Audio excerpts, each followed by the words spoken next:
வணக்கம். இன்னைக்கு பார்த்தீங்கன்னா, நம்ம என்ன பார்க்க போறோம்னா, சுத்த சாத்வீக உணவுனா என்னன்னு பார்க்க போறோம். லாஸ்ட்டு வீடியோ பார்த்தீங்கன்னா, இது சம்மந்தமா ஒன்று போட்டிருப்போம். அதை பார்க்காதவங்க பார்த்துட்டு இந்த வீடியோ பார்த்தீங்கன்னா, உங்களுக்கு ஃபுல்லாக புரியும். இப்போது வள்ளலார் பார்த்தீங்கன்னாக்கா, புலால் மறுக்கணும்னு சொல்லியிருக்காரு. புலால் சாப்பிடக்கூடாது, அசைவம் சாப்பிடக்கூடாது சொல்கிறாரு. ஏன் சொல்கிறாருனாக்கா, நம்ம மனுஷனை பார்த்திங்கன்னா, நம்ம உடம்புக்கு பார்த்திங்கன்னா பிணின்னு சொல்லிட்டு இருக்குது.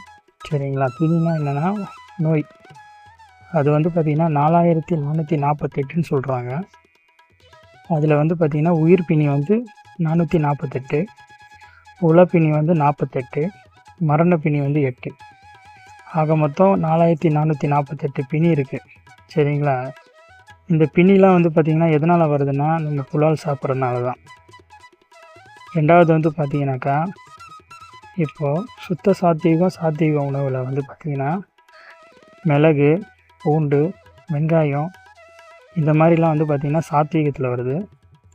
சுத்த சாத்வீகம் பார்த்திங்கனாக்கா கரிசலாங்கண்ணி, அப்புறமா பிரண்டை, முசுமுசுக்காய், தூதுவளை, கண்டங்கத்திரி இந்த மாதிரிலாம் வருது.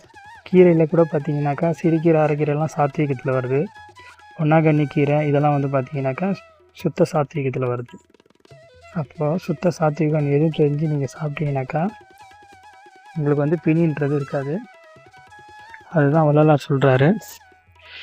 மரணமில்லா பெருவாழ்வு வாழணுன்னா நம்மளுக்கு உடம்புல பிணி இருக்கக்கூடாது. அந்த பிணி இல்லாமல் இருக்கணும்னா நம்ம புலால் சாப்பிடாமல் இருக்கணும். சுத்த சாத்வீகமாக பார்த்து சாப்பிட்ணும்.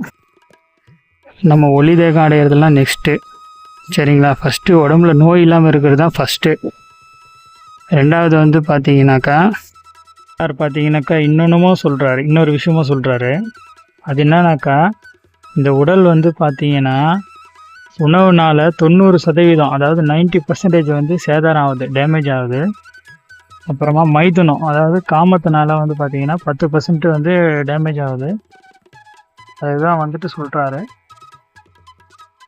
மைதனம் ஜாஸ்தியாக தூண்டக்கூடிய உணவை தவிர்க்கணுன்ற சொல்கிறாரு. நிறைய பேர் என்ன பண்ணுறாங்கனாக்கா, ஆன்ம தரிசனம் வேணும் சொல்கிறாங்க. கண்ணுக்கு தெரியாத ஆன்மாவை பற்றி சர்ச் பண்ணிகிட்ருக்காங்க. உங்கள் கண்ணுக்கு தெரிய உடம்பை பார்த்தீங்கன்னாக்கா கேர் எடுக்கிறதில்ல. இதனால தான் பார்த்தீங்கன்னாக்கா நிறைய பிரச்சனைங்க வருது. ஃபஸ்ட்டு கண்ணுக்கு தெரிகிற உடம்பு பாருங்கள், அதுக்கப்புறம் ஆன்மாவை பற்றி பார்க்கலாம். நன்றி, வணக்கம்.